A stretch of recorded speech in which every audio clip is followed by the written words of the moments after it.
আসসালামু আলাইকুম, স্বাগতম জানাচ্ছি বিবিসি নিউজ আন্তর্জাতিক সংবাদে। শুরুতেই সংবাদ শিরোনাম, এরপর বিস্তারিত। গাজায় ইসরায়েলি হামলায় ৩ সাংবাদিক নিহত। আমরা না থাকলে আপনাদের জার্মান ভাষায় কথা বলতে হতো। ট্রাম্পের গাজা শান্তি পরিষদে যোগ দিচ্ছে পাকিস্তান। আগামী ১ দশকে তাপমাত্রা সর্বোচ্চ সীমা পেরোনোর সম্ভাবনা। দর্শক, এতক্ষণ শুনছিলেন সংবাদ শিরোনাম। এখন বিস্তারিত। আপনি যদি ইসরায়েলের ধ্বংস চান এবং মুসলিমদের পাশে থাকেন, তাহলে ভিডিওতে লাইক করে চ্যানেলটি অবশ্যই সাবস্ক্রাইব করে দিবেন এবং আপনার মূল্যবান মতামত অবশ্যই কমেন্টে লিখে জানিয়ে দিবেন। এখন বিস্তারিত। গাজায় ইসরায়েলি হামলায় ৩ সাংবাদিক নিহত। ফিলিস্তিনের অবরুদ্ধ গাজা উপত্যকায় ইসরায়েলি সামরিক বাহিনীর বিমান হামলায় কমপক্ষে ৩ সাংবাদিক নিহত হয়েছেন। বুধবারের ওই হামলায় এএফপির একজন ফ্রিল্যান্সার সহ ৩ সাংবাদিক নিহত হয়েছেন বলে জানিয়েছে গাজার বেসামরিক সামরিক প্রতিরক্ষা দপ্তর। ইসরায়েলি সেনাবাহিনী গাজা উপত্যকায় একটি ড্রোন পরিচালনাকারী সন্দেহভাজনদের লক্ষ্য করে হামলা চালানোর দাবি করেছে। গত ১০ অক্টোবর থেকে যুক্তরাষ্ট্রের মধ্যস্থতায় গাজায় ভঙ্গুর যুদ্ধবিরতি কার্যকর থাকায় ইসরায়েলি বাহিনী ও হামাসের মধ্যে লড়াই অনেকাংশে থেমে গেছে। তবে উভয় পক্ষই বারবার পাল্টাপাল্টি যুদ্ধবিরতি লঙ্ঘনের অভিযোগ করেছে। এক বিবৃতিতে গাজার বেসামরিক প্রতিরক্ষা দপ্তর বলেছে, গাজা শহরের দক্ষিণ পশ্চিমে আল জাহরা এলাকায় ইসরায়েলি বিমান হামলায় ৩ সাংবাদিক নিহত হয়েছেন। তাদের মরদেহ দেইর আল বালাহের আল আকসা শহীদ হাসপাতালে পাঠানো হয়েছে। নিহত ৩ সাংবাদিক হলেন মুহাম্মদ সালাহ কাশতা, আব্দুল রাউফ শাদ এবং আনাস ঘানাইম। আমরা না থাকলে আপনাদের জার্মান ভাষায় কথা বলতে হতো। ট্রাম্প সুইজারল্যান্ডের ডাভোসে বিশ্ব অর্থনৈতিক ফোরামে দেওয়া বক্তব্যে আবারও বিতর্কে জড়ালেন মার্কিন প্রেসিডেন্ট ডোনাল্ড ট্রাম্প। বুধবার তিনি বলেন, আমরা না থাকলে এখন আপনারা সবাই জার্মান ভাষায় কথা বলতেন। এই মন্তব্য অনেক ইউরোপীয় নেতার কাছে অপমানজনক মনে হয়েছে। বিশেষ করে ব্রাসেলস, বার্লিন ও প্যারিসে এই বক্তব্য ভালোভাবে নেয়নি অনেকে। ট্রাম্পের বক্তব্যে উঠে আসে ইউরোপ ভুল পথে এগোচ্ছে। তিনি আগেও এমন কথা বলেছেন, তবে ইউরোপের মাটিতে বন্ধু ও মিত্রদের সামনে এমন কথা বলায় প্রতিক্রিয়া আরও তীব্র হয়েছে। ডাভোসে অবশ্য এক জায়গায় কিছুটা স্বস্তি পেয়েছে ইউরোপ। ট্রাম্প বলেছেন, গ্রিনল্যান্ড দখলে তিনি সামরিক শক্তি ব্যবহার করবেন না। তবে সমস্যা পুরো কাটেনি, কারণ ট্রাম্প এখনও গ্রিনল্যান্ড পেতে চান। অথচ ডেনমার্ক ও গ্রিনল্যান্ড স্পষ্ট করে বলেছে এই ভূখণ্ড বিক্রির জন্য নয়। ফোরামের পর ট্রাম্প সামাজিক যোগাযোগ মাধ্যমে লেখেন, ইউরোপের ৮টি দেশের ওপর প্রস্তাবিত নতুন শুল্ক আপাতত তুলে নিচ্ছেন। এই শুল্ক ১ ফেব্রুয়ারি থেকে কার্যকর হওয়ার কথা ছিল। তিনি দাবি করেন, ন্যাটোর মহাসচিব মার্ক রুটের সঙ্গে বৈঠকের পর গ্রিনল্যান্ড ও আর্কটিক নিয়ে একটি কাঠামো তৈরি হয়েছে। তবে এই পরিকল্পনায় কিভাবে গ্রিনল্যান্ড পুরোপুরি যুক্তরাষ্ট্রের হবে তা স্পষ্ট নয়।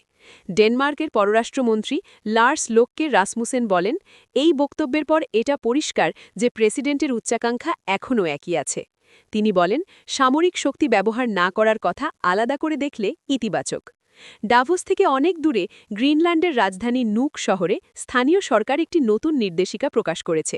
সেখানে সংকট দেখা দিলে নাগরিকদের কী করতে হবে তা বলা আছে। মন্ত্রী পিটার বর্গ বলেন, এটি একটি বীমা নীতির মতো। তিনি জানান, সরকার আশা করে এটি ব্যবহার করতে হবে না। ট্রাম্প তার বক্তব্যে ইউরোপের দাবি উপেক্ষা করেন। ইউরোপ বলে গ্রিনল্যান্ড ইউরোপীয় ইউনিয়নের সার্বভৌম ভূখণ্ড। ট্রাম্প বলেন, দ্বিতীয় বিশ্বযুদ্ধের সময় যুক্তরাষ্ট্র গ্রিনল্যান্ড নিয়ন্ত্রণে নিয়েছিল। পরে তা ফিরিয়ে দেওয়া ভুল ছিল। বাস্তবে গ্রিনল্যান্ড কখনোই যুক্তরাষ্ট্রের অংশ ছিল না। তিনি আবারও ন্যাটোর ইউরোপীয় সদস্যদের অবদান নিয়ে প্রশ্ন তোলেন। ডেনমার্ককে নিয়ে তিনি বলেন, ১৯৪০ সালে দেশটি মাত্র ৬ ঘণ্টায় জার্মানির কাছে আত্মসমর্পণ করেছিল। তবে তিনি উল্লেখ করেননি যে ডেনমার্ক আফগানিস্তান ও ইরাকে যুক্তরাষ্ট্রের সঙ্গে যুদ্ধ করেছে। সেখানে ৪৪ জন ডেনিশ সেনা নিহত হন। ট্রাম্পের গাজা শান্তি পর্ষদে যোগ দিচ্ছে পাকিস্তান। গাজা পুনর্গঠন এবং দীর্ঘস্থায়ী শান্তি প্রতিষ্ঠার লক্ষ্য নিয়ে গঠিত বোর্ড অফ পিস বা শান্তি পর্ষদে যোগ দিচ্ছে পাকিস্তান। মার্কিন প্রেসিডেন্ট ডোনাল্ড ট্রাম্প ঘোষিত এই উদ্যোগে যোগ দিতে সৌদি আরব, তুরস্ক, মিশর, জর্ডান, ইন্দোনেশিয়া ও কাতারের পাশাপাশি পাকিস্তানও আমন্ত্রণ গ্রহণ করেছে।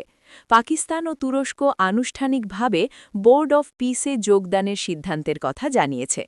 মার্কিন প্রেসিডেন্ট ডোনাল্ড ট্রাম্প, পাকিস্তানের প্রধানমন্ত্রী শাহবাজ শরীফ এবং তুরস্কের প্রেসিডেন্ট এরদোগানকে এই উদ্যোগে অংশ নেওয়ার আমন্ত্রণ জানান।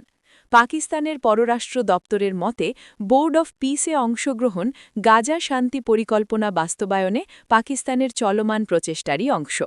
এই পরিকল্পনা জাতিসংঘ নিরাপত্তা পর্ষদের প্রস্তাব 2803-এর আলোকে গ্রহণ করা হয়েছে। আগামী এক দশকে তাপমাত্রা সর্বোচ্চ সীমা পেরোনোর সম্ভাবনা। জীবাশ্ম জ্বালানি পোড়ানোর ফলে গত ২০ লাখ বছরের মধ্যে এখন বায়ুমণ্ডলে কার্বন ডাই অক্সাইডের পরিমাণ সর্বোচ্চ। আগামী এক দশকের মধ্যেই বৈশ্বিক তাপমাত্রা শিল্প পূর্ব সময়ের তুলনায় ১.৫ ডিগ্রি সেলসিয়াসের সীমা ছাড়িয়ে যেতে পারে।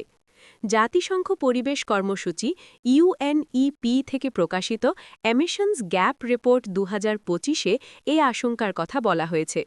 বিশেষজ্ঞরা বলছেন, বিষয়টি প্রত্যাশিত হলেও এটি খুবই উদ্বেগজনক।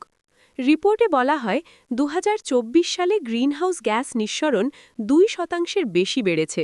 জীবাশ্ম জ্বালানি পোড়ানোর ফলে বায়ুমণ্ডলে কার্বন ডাই অক্সাইডের পরিমাণ এখন অন্তত ২০ লাখ বছরের মধ্যে সর্বোচ্চ।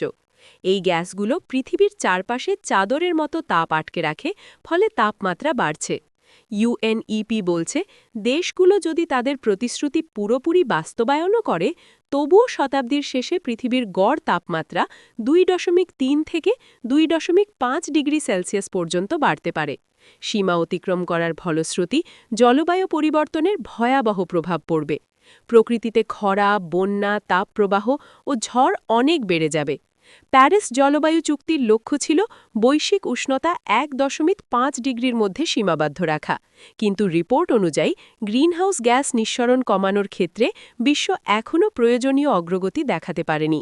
ইউএনইপির জলবায়ু পরিবর্তন বিভাগ প্রধান মার্টিন ক্রাউস বলেন, সব সতর্কতার পরও বিশ্ব রেকর্ড পরিমাণে গ্রিনহাউস গ্যাস নিঃসরণ করছে, তাই এই ফলাফল অপ্রত্যাশিত নয়, তবে এটি সবার জন্য একটি বড় সতর্কবার্তা। বিশেষজ্ঞরা জানান, একক কোনো বছরে ১.৫ ডিগ্রি তাপমাত্রা ছাড়ানো চূড়ান্ত ব্যর্থতা নয়, দীর্ঘমেয়াদী গড় তাপমাত্রা গুরুত্বপূর্ণ। নতুন প্রতিবেদনে বলা হয়েছে, এই দীর্ঘমেয়াদী গড় তাপমাত্রাই আগামী ১০ বছরের মধ্যে ১.৫ ডিগ্রি ছাড়াতে পারে।